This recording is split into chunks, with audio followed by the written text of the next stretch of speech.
আবু তাওহা মুহাম্মদ আদনান ভাই লিখেছেন, দিনের পর দিন ক্ষতবিক্ষত হয়ে নিজের প্রয়োজন ও মানসিক প্রশান্তির আশায় সুলাসা করতে চাওয়া। যাতে আমার প্রথম স্ত্রী, মা কিংবা বোন সবাই সম্মত ছিল, যা শরীয়তে হালাল, তাতে যদি কেউ সম্মত না থাকত, তবে সে ঘরে বসে উত্তম বিচ্ছেদ, সারাহান জামিলায় করে চলে যেতে পারত। অতীত টেনে সম্পর্ক, স্বামী, সম্মান ও দিনকে এভাবে ক্ষতিগ্রস্ত করত না। আর সত্যি বলতে, যার চোখে আমি এতটাই চরিত্রহীন হয়ে থাকি, তবে কেনই বা সে আমার মতো অপবিত্র মানুষের সঙ্গে সম্পর্ক রেখেছে বা রাখবে, কোন স্বার্থে? তার মানে, দিনের পর দিন ক্ষতবিক্ষত হয়ে নিজের প্রয়োজন ও মানসিক প্রশান্তির আশায় আদনান ভাই এখন সুলাসা অর্থাৎ তৃতীয় বিয়ে করতে চাইছেন, এবং তিনি তার দ্বিতীয় স্ত্রীকে বোঝাতে চাইছেন, যেহেতু আমার প্রথম স্ত্রী, মা কিংবা বোন সবাই সম্মত আছে তৃতীয় বিয়ের ব্যাপারে, তাছাড়া সেটা শরীয়তেও হালাল, সুতরাং তুমি যদি তৃতীয় বিয়েতে সম্মত না হও, তবে ঘরে বসে উত্তম বিচ্ছেদ, সারাহান জামিলায় করতে পারো।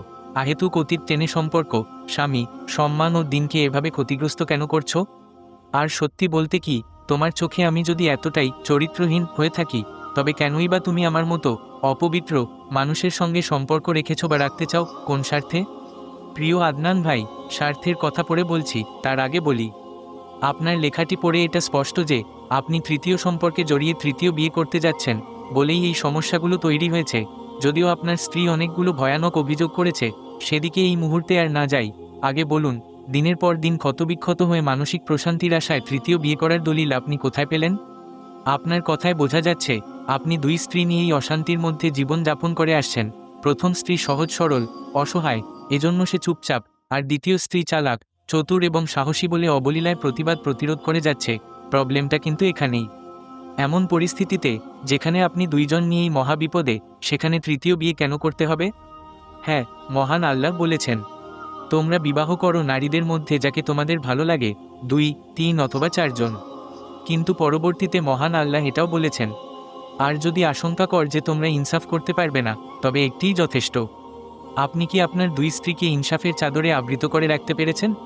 আবার আপনি সুকৌশলে সাহসী স্ত্রীকে প্রশ্ন ছুড়ে দিচ্ছেন, বনিবনা না হলে ডিভোর্স দাও। এত কাহিনী করার দরকার কি? কোন স্বার্থে এমন করছো? ভাই, কাহিনী তো করবেই, স্বার্থও থাকবে, কারণ সে তো অসহায়। আপনি তো অসহায় নন, আপনি সেলিব্রিটি। সে তো সেলিব্রিটি নয়। আপনি ছাড়া ধরা করলে সমস্যা নাই, কিন্তু তার তো সমস্যা, ভবিষ্যৎ অন্ধকার, স্বার্থ এটাই।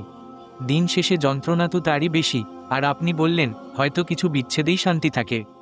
শান্তি তো থাকবেই ভাই, কারণ এই বিচ্ছেদ হলে তৃতীয় বিয়ে করতে আপনার জন্য আর কোনো বাধা থাকবে না, ফাঁকা মাঠে গোল।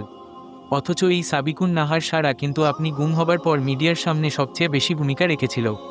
পরিশেষে বলতেই চাই, আপনার কিছু শব্দচয়ন যেমন